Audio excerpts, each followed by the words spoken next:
Alright, what's up, y'all? I'm gonna do a video about, I guess, kind of sort of Gracie Jiu Jitsu or the outlook on it. Um, Randomly in my YouTube feed I was watching a video and it was like a guy making picks for betting specifically. His video had a lot to do with the odds of bets for UFC 310, which is going to start in about an hour from now, or the prelims will. And he seemed very knowledgeable, um, not just in the betting side, but like his ability to relay the history and stuff. I want to say the dude's name was Jimmy Smith, but I didn't save it, and I watched that 2 or 3 hours ago, and I'm just now getting around to this. But when he was going over the Kron and Bryce fight, he he brought up a point that I think I see a lot in online talk, and then people I know have actually sort of talked to me about it. And it's, if I can try to articulate this idea that I see, that I think other people are thinking, or it's getting close to a lot of people are thinking it type thing, it would be that the Gracie last name is really famous, but there are no top level Gracie competitors in MMA. And just in the video that I think was by Jimmy Smith, he mentions, he's like, what Gracie did anything in MMA other than hoist at the very beginning? And he's like, I get what he's saying, and I hope you kind of get the idea that I'm trying to articulate there. But the perspective of that is all jacked up. So what's happening with that general perspective would be, we are applying the last name to a business, and then to another business that is live athletic competition.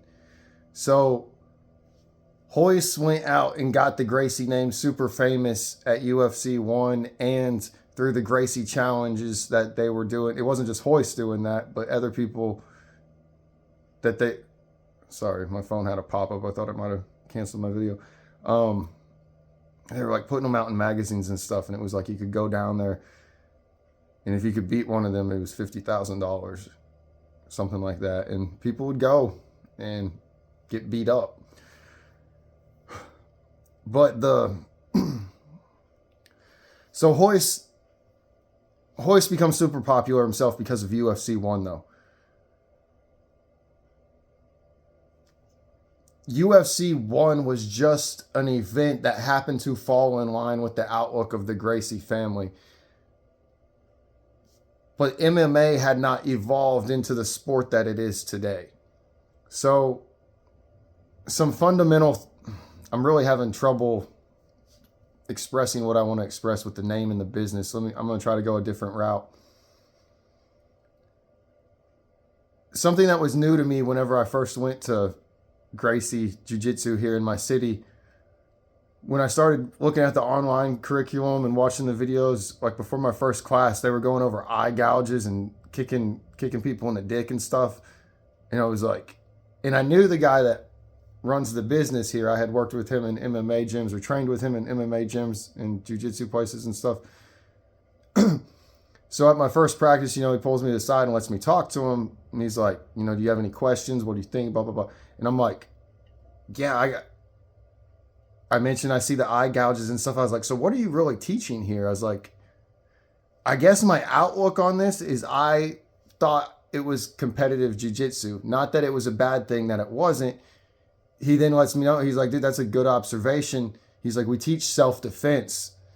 And I've kind of evolved that a little bit also to be just fighting in general. Like, most of what you're going to learn from the basic levels of, like if you were to walk in day one, is all going to be from a self-defense approach. But if you were to go to Torrance or whatever, you're going to I'm saying Torrance, California, because like that's where like Ortega trains. You'd be at a more high end thing. You wouldn't be in a small town like me, and you're going to have a couple real competitors that are fighting that are going there and probably getting specialized jiu-jitsu roles and trainings for situations. Okay, that scenario specialized is where I'm wanting to really try to explain what I want to express. Corey Sandhagen, for his last fight with Umar, he's always working with Ryan Hall. He's been doing that for several camps and for several years now. But he went and worked with Trevor Whitman, who's Justin Gaethje's striking coach. He's and Kamaru Usman's striking coach, Rose Namajunas' striking coach, because he has different approaches. You know what I'm saying? Like, and it's respected. It's been shown multiple times in multiple athletes the abilities that have to offer in striking. But Trevor is a full MMA coach. You know what I'm saying? But striking seems to be where his specialty seems to lie. George St. Pierre in his career went and worked with Freddie Roach. Freddie Roach doesn't know MMA at all. Freddie Roach is a master wizard of boxing, though. It's a specialized type of training. Okay. Bahal Muhammad went to Dagestan for 6 weeks and worked with Habib and Islam at their camp. I forget what they call their gym there, but you know who I'm talking about. For specialized type of wrestling training. Like, it's a very specialized, they have a certain style that they do, and it's zoned into a specific area of fighting. All right.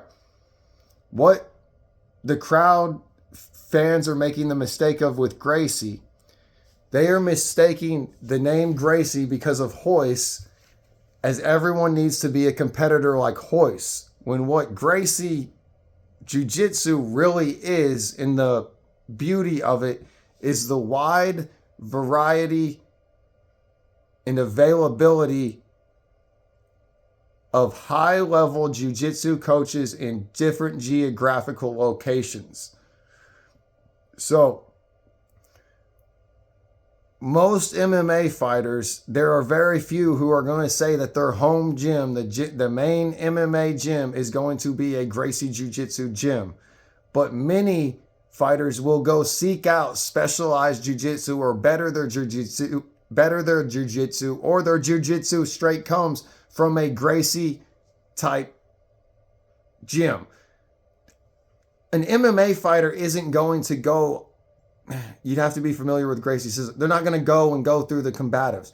But if you become a 10-0 MMA fighter and it's already established, you know, some grappling or whatever, and you reach out to a Gracie gym and you're like, hey, I'm signing the UFC. I have 2 fights. Can I come learn something with you?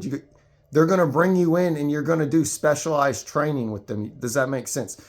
That's what the Gracie system really is. It's a system of the Gracie family, and the excitement in it isn't they are a bunch of competitors. They have a wide amount of teachers, and their credit isn't, I'm not saying they are undercredited by any means, but their credit isn't often given, because Rafael Fizad, I hope y'all know who I'm meaning, the little white guy with the beard, he'd have the funny interviews after a win. Like, he called out Hezbollah, and he just tries to be kind of comical. Like, he went to Thailand for a camp. No one really talks about that or gives that credit, but it puts it into the UFC embedded going into the fight. Now, this was like a year or 2 ago. I'm just thinking of an example. But that Thailand trip wasn't his main course of MMA. Does that make sense? So you have fighters like GSP, Nick and Nate Diaz, that go and worked with people of the Gracie caliber. You know what I mean? And there was one recently that actually did name Gracie as their main gym, but it was a new up-and-coming fighter that I wasn't that familiar with, and it wasn't Ortega. I know Ortega does it. But the perspective on that name isn't fair, because it's a last name and a business name. So it's like what Ian Gary is doing right now shouting out, shoot to box, I believe is how you say that gym. He went down to Brazil and he's with Charles Oliveira's gym and his coaches.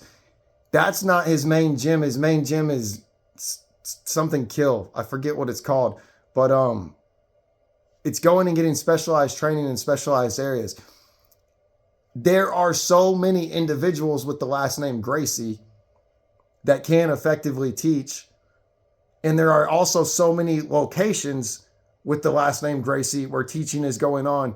You're going to have a mix and a match of different things going on. Like you have a whole bunch of Gracie trained athletes that are just trained in self-defense and have no competitive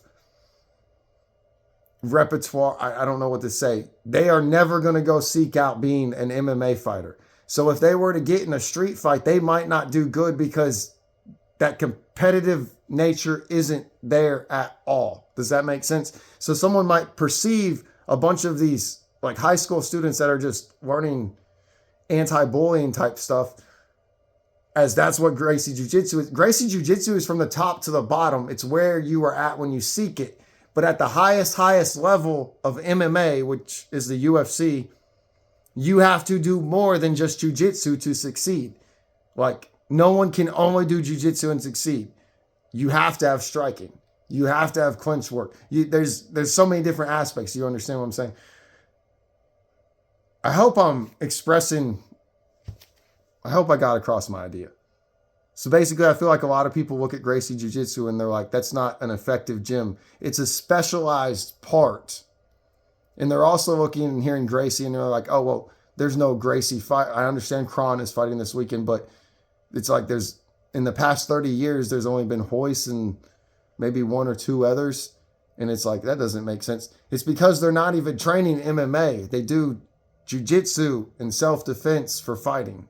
It's a totally different approach, and it's a specialized approach, and it would apply to high-level MMA to, like, say every time someone has a top side control on you, you just can't seem to get out, or the escapes don't seem to ever actually work in competition. That would be where you would want to get with a Gracie and be like, hey, this spot I cannot figure out. And they're going to get you through it. It's like very specialized stuff, knowing where and when to apply it and everything. I hope this is a smart video. I hope this makes sense. Y'all let me know what you think. Y'all have a good one.